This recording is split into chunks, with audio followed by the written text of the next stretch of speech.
पारा कुश्ता हो जाएगा।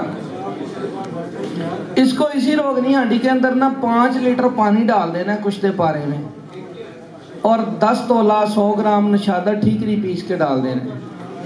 इसको दरमियानी आग पे पकाएं और नीम का ताज़ा डंडा लेना है, वो इसके पेंदे में ना रगड़ रगड़ के फेरते रहना है।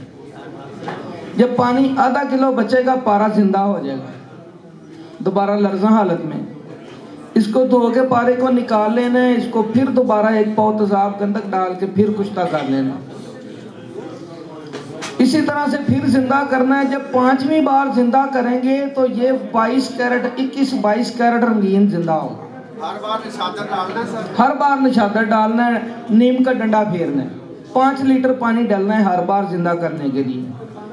जब 11वीं बार आपने जिंदा करना है तो ये 24 कैरेट रंगीन पारा होगा, बिल्कुल पूरा लर्जा हालत में होगा। ये 100 ग्राम में से तकरीबन 70-75 ग्राम बचेगा, थोड़ा ज़ाया होता है ये कुश्ता होने में। तो जितना बचेगा वो 24 कैरेट रंगीन होगा और मुकम्मल तौर पे ये तेजाबी होता है, एसिड प्रूफ होता है। आगे इससे जो काम लेना वो ले लें। सवाल था जी पारे को रंगीन करने का, ये मेरा प्रैक्टिकल है और इसका रंग 100 साल तक नहीं जाता। 100 ग्राम पारा लेके 1 पाव तेजाब गंधक उड़ाना है, पारा कुश्ता कर लेना है। उस पारे कुश्ते को रोगनी हंडिया में डाल के 5 लीटर पानी डालना है और 100 ग्राम निशादा ठीकरी डाल देना है।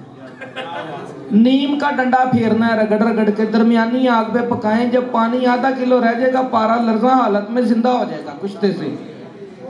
इसको इसी तरकीब से फिर कुश्ता कर लें, 1 पाव तेजाब गंधक लगा के फिर जिंदा कर लें उसी तरकीब से। 11 बार अमल करने से 11वीं बार पारा आपका 24 कैरेट रंगीन जिंदा होगा। ये जी आपका पारा रंगीन हो गया, आप आगे काम ले लें। तो ये नुस्खा है, कासमी साहब नुस्खा शेयर करना चाह